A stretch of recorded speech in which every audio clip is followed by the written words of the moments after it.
Welcome to the Mutually Amazing Podcast. I'm your host, Mike Domitrz with the Center for Respect.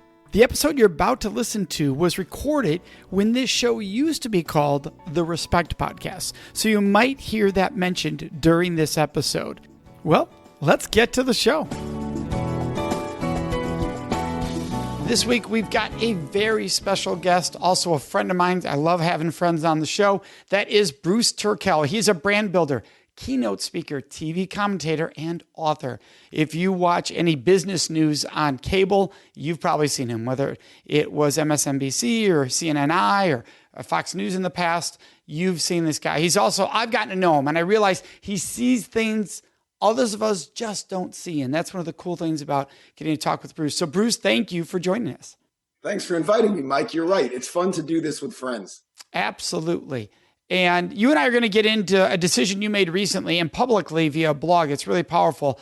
Before we get into that, I want to talk about how you view respect in its role in advertising and marketing. For everybody watching and or listening, Bruce is a guru in the marketing branding world. That's what he's known for. He's worked with some of the largest brands in the world. How do you feel that respect plays a role? You know, there's two ways to look at marketing branding. I think there's two ways to look at a lot of things. There's the positive way and there's the negative way.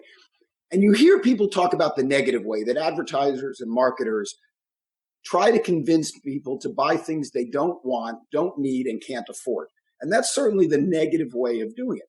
Or you can say the positive way, which is that advertising, marketing, branding is the engine of the economy. It's what keeps people interested. It's what keeps people involved. It's what keeps people engaged. If you're running a business, it's what allows you to actually provide the products and services that you provide because people are interested in them. If in fact you're a consumer, it allows you to find out what's out there, what's available. It also subsidizes a lot of this media that we take advantage of, whether it's radio or television or online or any of the things that we don't pay for. Part of the reason we don't pay for that content is because of advertising and marketing. So I, of course, prefer to look at the positive side of it. That being said, then respect becomes very important because if you're going to do this from a positive point of view, then in fact, you have to be careful not to be selling people things they don't want, don't need, and can't afford, but instead to be demonstrating to people why your clients' products and services or why your products and services actually will make your customer's life better. That's what the respect is about. You're providing something of value. I tell people that when I speak, when I write, when I commentate on television, or when I create marketing campaigns, I want the stuff I do to be useful, I want it to be valuable, and I want it to be enjoyable. In order to accomplish those things, it has to be respectful as well. What percentage of advertisers that you see out there, companies selling, do you feel fall into that negative stereotype that brand is such harmful viewpoint of advertising and marketing that people get? You know, the old stereotype, which could be unfair, that used car salesman stereotype. How many people do you feel that are out there, what percentage, that is manipulative, that it's not based on respect, that it's based on emotional and psychological manipulation just to sell? As soon as you use the word percentage, then you're asking for metrics that I don't actually have. I don't know what percentage. I do know that often the pieces we remember, the pieces that put a bad taste in our mouth tend to be those. I mean, you used as an example the used car salesman. Now you're thinking of the sleazy guy, the polyester jacket, the sleeves rolled up, and the guy who's just trying to get you into a car and get your money. But again, think about the other side. You have to get your kids to school. You got to get to work. You want something safe. You want something reliable. A used car salesman who knows what they're doing and is intent on providing service is not like that at all. But what do we remember? We remember the negative stereotype. And there's plenty of it. Believe me, I am not making excuses for the industry or for the negative practitioners. I'm simply saying that what a lot of us do, in my opinion, actually makes the world a better place. Oh, I agree. And that's why I said that whether it be an unfair reputation of that used car salesman, because we buy used. So I'm not somebody that runs from a used car salesman at all. If you find the right person, they're wonderful and they do take care of you very quickly. But it is, you're right. It's that negative impression people have about That's right. marketing and advertising. Because the media environment is so confrontational right now, do you think that respect is passe? Passe? No, not at all. I think respect is less and less prevalent. I think what's happened is there's an old political saying, there's no margin in the middle. And I think what you find is that a lot of the practitioners will avoid names for the sake of whoever's listening and might have an opinion different than mine.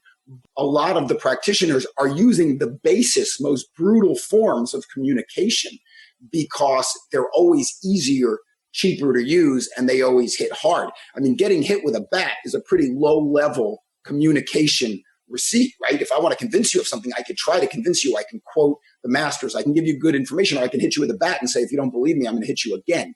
It works. It just doesn't work well. And it's a brutal, backward-facing way of getting your point across. And I think that's what we're seeing now. We're seeing that so many of these backward-thinking strategies are working that people are utilizing them. So no, I don't think respect is passe at all. I think that respect right now is taking a back seat in many instances to things that maybe work a little quicker and a little stronger, but don't ultimately work better. So there's a documentary out now at the time we're recording this on Mr. Rogers called Won't You Be My Neighbor? And this discussion is actually prevalent to that because he talks about when TV came forward and really hit its mainstream, how it was the lowest forms of comedy the TV was turning to. The pie in the face, the violence, the cheap violence.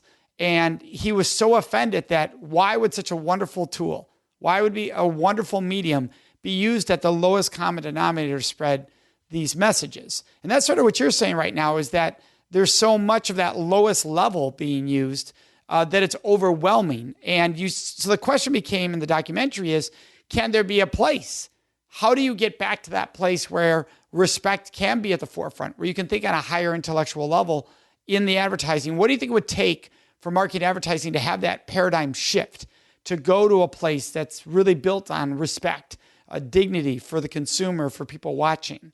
I think what happens is over time, technologies and use of new technologies adapt, and they adapt progressively and get better and better.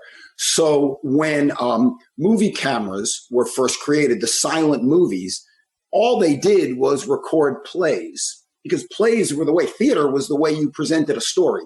And it never dawned on anybody that you could do something different. So what did they do? They set up the camera, they set up the tripod, and they filmed the play. Then someone said, wait a second, we don't have to keep this camera in one position. We can actually take it outdoors. We don't have to make believe we're on a wagon going to the Wild West. We can actually go out and film it. And they went out and changed the way they did that. When television took over from movies, took over from radio rather, what did they do? They took the same radio characters, the Amos and Andys and the Lucy Balls and all of those who were on radio, and they simply put them on television because it never dawned on anybody that you could create a new paradigm, a new visual language with this new technology that you had.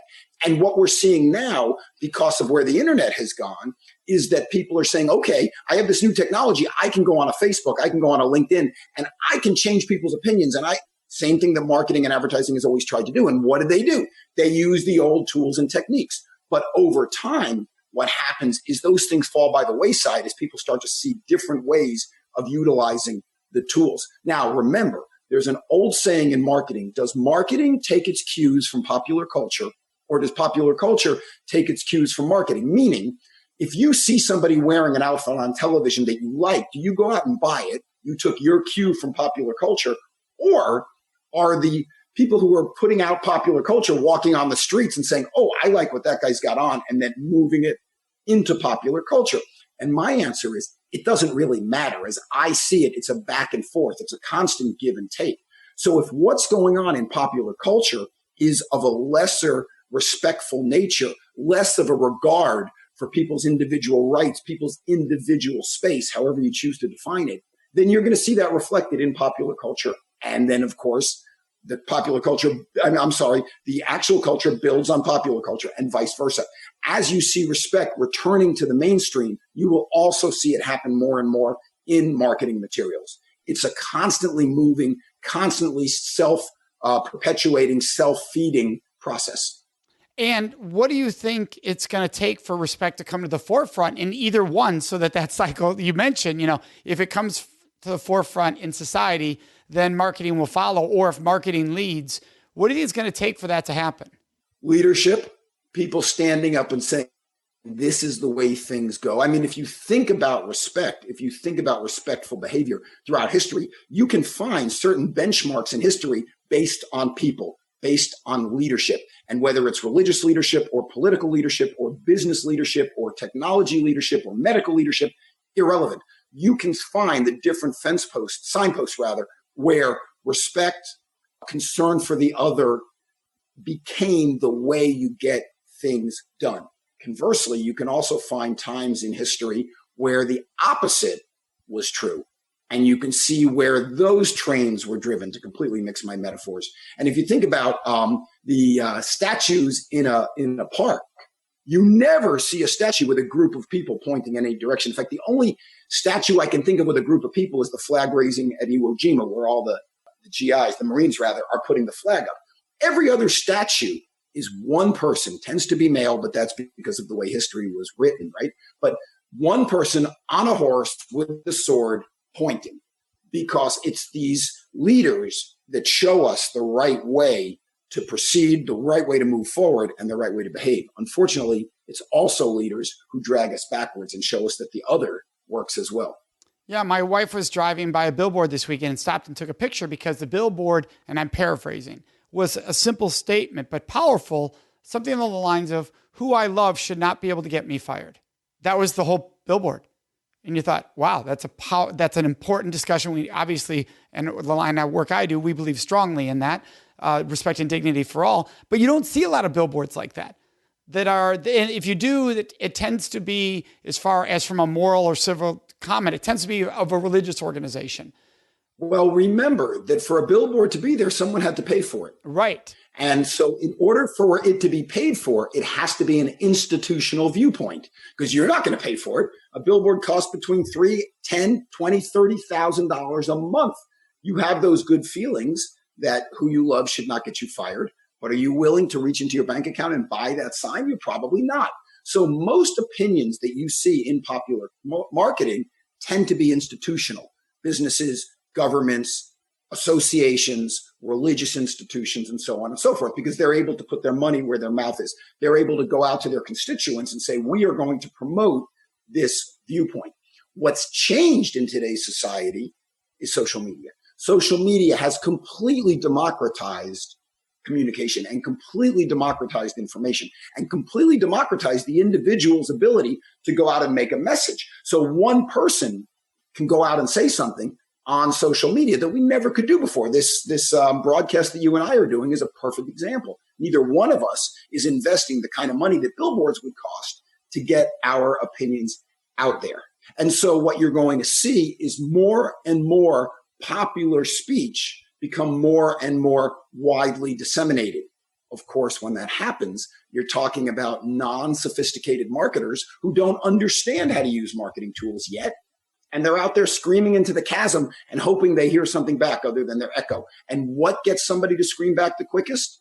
Being provocative, saying something that will clearly upset somebody else. That's how you get the back and forth. If you don't know how to utilize creativity, if you don't know how to utilize psychological tools and techniques to get people to pay attention. And so as this social media gets us more and more democratized, what you're going to see is more and more low-level marketing until the populace learns how to use the tools.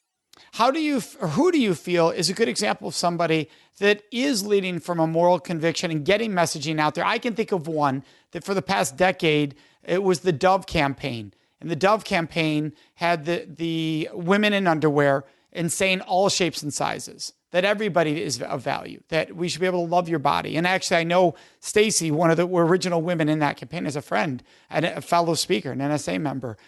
They were leading the way at that time. Who do you see leading the way right now? Who are some top brands that you see saying, hey, Mike, they're taking on social issues, and in doing so, maybe taking risk, but it's in alignment with what they believe institutionally? Well, it's not only through marketing, it's also through corporate behavior. So, for example, we saw what happened when Starbucks had that issue, I believe it was in Philadelphia, where two African-American patrons were waiting for a friend, didn't purchase anything. The manager called the cops, and that became a big issue. And we find that offensive on a very basic level, right? Which is that didn't happen to the white patrons. It happened to the black patrons. Therefore, we're all offended. But It was offensive on even a greater level to Starbucks Authentic Truth, which is that they provide what they call the third space, the place you and I can go and have a meeting and use a bathroom and have a cup of coffee and chat and air conditioning and lights and Wi-Fi and all of that. So in response, Starbucks could have very easily said, Howard Schultz could have said, it's one store. It happened once. It was in Philadelphia. I don't know how many stores they have. We have 28,000 stores around the world. Come on, give us a break. But he didn't do that. Instead, what he said was, this is unacceptable. He didn't blame the manager. He said, we have not done our jobs, making sure that everybody in our universe understands the way we treat our patrons. And therefore, we are going to commit ourselves to providing a respectful environment. They closed all their stores for half a day. They did training to all of their employees. They are committed to continuing training. They've already hired 10,000 veterans. They're committed to hiring another 10,000. They're committed to hiring another 10,000 inner city, Black, Hispanic, and other minority workers. They are committed to keeping their bathrooms open for people who don't have access to bathrooms. They're doing it on every level. It's not simply look at our advertising, although the advertising reflects exactly what they're talking about. And they're not making jokes about black coffee, which they could, right? Because that's the quick way to get that message out. But instead, they're saying, this is who we are. This is what matters to us. And this is what we're going to do about it. But why? One guy. It was Howard Schultz, who came back from being, he had moved from CEO to founder to chairman of the board to whatever, but he came back and said, no, it's not going to work this way. Here's how we're going to do it. One guy on a horse with a sword. And your book's all about this. Your latest book title is all about them, right? Which is what we're talking about right now. They made it about their alignment of their customer and their client and their demographic, not about just getting out there and defending themselves. That would be all about me, right? That's not who I am. That was one fluke like you're describing. So when we talk about all about them, what do you think? Why do you think we fall into the trap of, whether you're a speaker, an expert, a big, large institution, organization, of making it about ourselves, right? Look at me, look at my product. Why do we fall into that? And how can we be more aware and present to making it about them? What are steps we can take to make sure we're making it about them every day? Well, there's three reasons why we do it. The first one is just personal insecurity. Look at me, look what I've done, because I need to build myself up. I need to feel good about myself. That's for a different show and people with different expertise. But the other two reasons that we do it, reason number one is because in the old days, read pre-internet, if you didn't blow your own horn, if you didn't tell people who you were and what you did, who was going to tell them? There was no way for anyone to find out about you. If I was interested in having Mike Domitrz come and speak at my event, how could I find out about you other than calling you and saying, hey, Mike, would you send me a videotape? Would you send me a brochure? So you needed to go, look at me, look at me, look at me.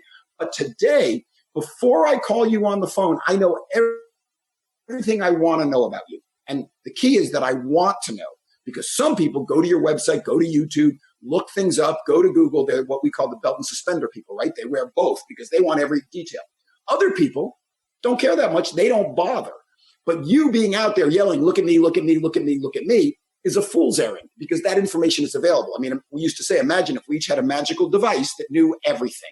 Siri, Cortana, Google, Alexa, Echo know everything. So being out there and yelling, look at me, really is no benefit to it. That's reason number two. Reason number three, the simplest one of all, no one taught you this. Nobody said, when you're marketing, when you're branding, when you're building your business, stop talking about yourself. You know about it when you go on a date. You could be that guy on the date who says, yeah, I did this, then I did this, then I did this, then I did this. But you understand that if you do that, the conversation's not going to go very far. But when we talk about our businesses, nobody said to us, look, here's the way you do it. But look at the best advertisers. Look at how they promote themselves. And what you see is they never talk about themselves. Apple does not tell you why their computers are better. They don't talk to you about speeds and feeds. They don't talk to you about technological advancements. What are they saying right now? Behind the Mac. And they show a picture of a person with a laptop, and they show the person behind the computer. And the billboard I saw yesterday, the guy's like this.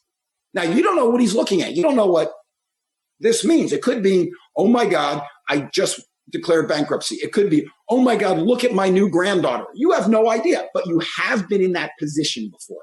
And so they're not talking about their equipment. They're talking about you and I.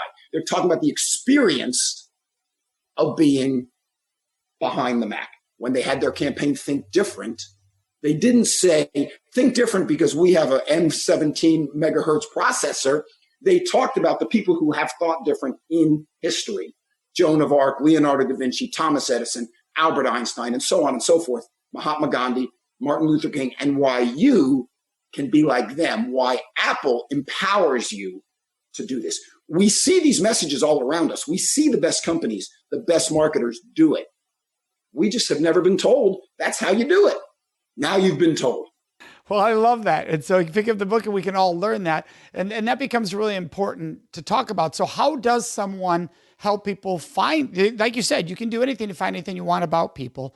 So are you referring to the fact that you need to be serving up content? You need to be serving up valuable information. If you're going to put yourself out there, put it out there in a way that you're serving, right? That you're providing helpful information so that when they are searching and they run into you, they see somebody who aligns with what they're looking for. Is that what you're referencing there? Versus look at me. No, let me just, hey, I've got some helpful information here. That's right. And information is only one way to look at it. It can also be entertainment. It can also be explanation. It can also be editing. I mean, for example, some of the most popular sites on the net are travel sites. Because when I travel somewhere, I don't know where to go. So I look for people I trust. The reason I think that Anthony Bourdain was so successful was we could relate to him. We felt his pain. We felt his normalness. He was one of us. What we should do, he became our editors. We went to Paris or we went to Peking. We could see what did Anthony Bourdain suggest we do. So editing is a great thing you can provide for people. Hey, here's what I know a lot about. Let me help you have a better experience. Travel, food, music, electronics, software, whatever it is you know about, providing that level of, let me help you. I use a algorithm in the book, CC2CC. The first CC stands for company-centric. The number 2 stands for TO. And the second CC stands for consumer-centric. How do you take what you know, company-centric, and how do you transfer it to your consumer? And more importantly, to your potential consumer. And that's what you're talking about. Put good content out there that is things I want to read because either I'm interested in the information or I find it amusing or I find it thought-provoking or I find it provocative or I find it helpful. Again, I don't know what your interests are. You don't know what my interests are. But if you're an expert in something, you know what it is you can provide. And you have to demonstrate to people that by interacting with you, with your materials, their lives will be better. And so is the mistake that some people are making today in thinking when they put out a video or they put an article, they put something out in the world, is they're thinking, what do I need to say to get attention versus what is the best way I can entertain, serve those who would enjoy this the most, right? Instead of just saying, look at me versus how can I be of service or of entertainment? Is that what you're referring to there? That idea that, hey, I'm going to do this video because then I'll be the one everyone's talking about versus I'm going to do this video because nobody's saying this right now and we need to have this conversation. So I love the word serve because if you say serve, that includes inform, entertain, excite, edit, whatever, because it all fits under the umbrella. Yeah, you don't want to be the little kid at the pool on the diving board going, look at me, look at me, look at me, look at me, look at me. And at that point, there's only 2 things he can do to make it worth my while. He can either do a perfectly executed double backflip, or he can jump up in the air and belly flop and make me laugh, right? There's nothing else that kid's going to do that's going to make up for him interrupting me. Think about old school marketing, to look at me, as the foot that someone sticks out in the aisle of the airplane or the movies that you trip over. It interrupts your day-to-day. It makes you pay attention, but it's not necessarily a good thing. And the provocative statements tend to do that. Whereas the person who says, oh, you're going to Des Moines? Well, let me tell you some great places to eat. I've never been to Des Moines before. I'm interested. I want to hear that. That'll make my life better. And when you go to this restaurant, you know what? The maitre d's name is Christina. Tell her I sent you, and she'll take really good care of you. Wow, now I get to travel like a local. That's awesome. Very different than the person tripping you and saying, hey, here's some coupons. When you go there, you can save money on stuff. Yeah, one's respecting your time. One's respecting your intelligence. And today's shows, obviously all of our shows are all about respect. For you, Bruce, who instilled respect in you the most through your growing up, through your development, through the business years? There were, I think, probably 3 or 4 people who did it. The first 2 were my parents. My parents were real sticklers for this. My dad's belief was you do the right thing because it's the right thing to do. I remember when my friend Alan got $5 for a B and $10 for an A. And I came home and said, hey, Alan wasn't that smart. I don't think he got that much money, but Alan just got $25 for his report card, Dad. And look at it, you owe me $70. My father looked at me like I had 3 heads. And he said, what are you talking about? I said, well, Alan gets $5 for a B and $10 for an A. He said, you're supposed to get A's. That's your job. My job is to clothe you, feed you, house you, teach you about the world. Your job is best you can be. Now, I'm not saying that you might not get a D occasionally or a C, and that's so terrible, but your job is to do well. There was no reason why, there was no explanation why. It was the right thing to do. And I saw my dad do that in business, and I saw my dad do that in all his social activism. My parents did the first anti-segregation sit-ins in the South in Miami in 1959. My parents did amazing things.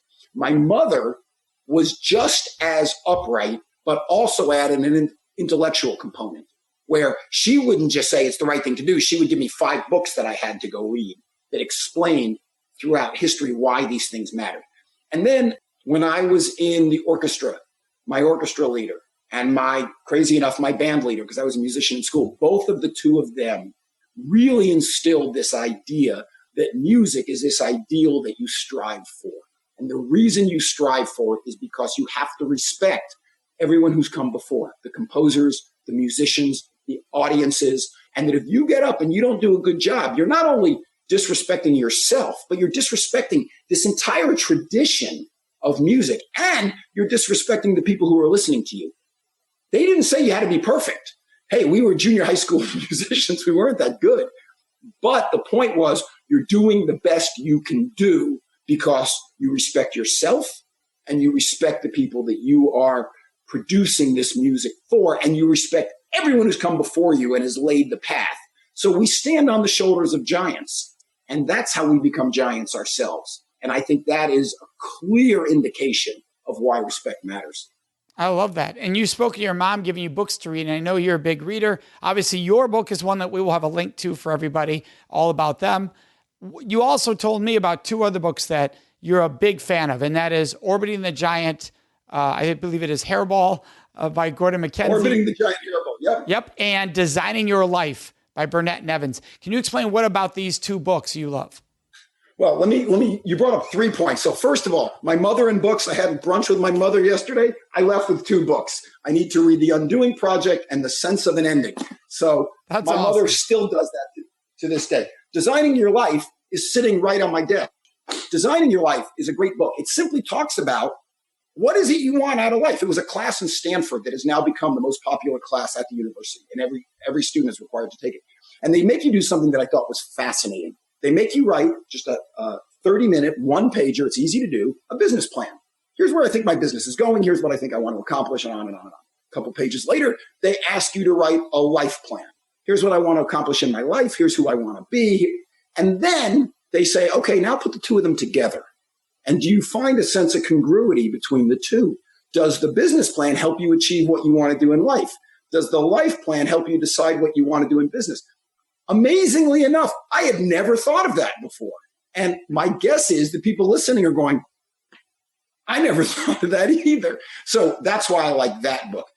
Orbiting the Giant Hairball, which is back there on my bookshelf, is a book written by the guy who was the creative director for Hallmark cards. And he's the one who took Hallmark cards from just having the plain, sappy greeting cards to all those little wacky cards and cards that talk to different groups and different people and different interests. And the entire book is about moving forward towards being the ultimate manifestation of who you are and why you matter, while bureaucracy, entropy, all the other forces try to drag you back. Except, even though those are big words, by the title of the book, Orbiting the Giant Hairball, you can tell that he doesn't take it seriously. And so he's talking all the time about why you matter, why art matters, why music matters, why you need to express who you are. And it's just really an inspirational and a wonderful, wonderful book. I love it. Thank you so much for sharing your brilliance with us, Bruce. I know I've You and I just recently got to spend a little time together, and being around you, your energy, your spirit, your brilliance is always awesome. So thank you. Wow, thank you. We'd love to hear your questions, your thoughts, and your ideas. And the best place to leave those with us is on our Facebook page at facebook.com/Mutually Amazing Podcast. Of course, you can always contact us on our website at mutuallyamazingpodcast.com. Remember to subscribe to this show so you automatically get it every week. And if you could, take one moment to leave a review. That really helps other people find the show, which we are greatly appreciative of. So thank you so much for joining us. May you make today and every day a life full of mutually amazing relationships.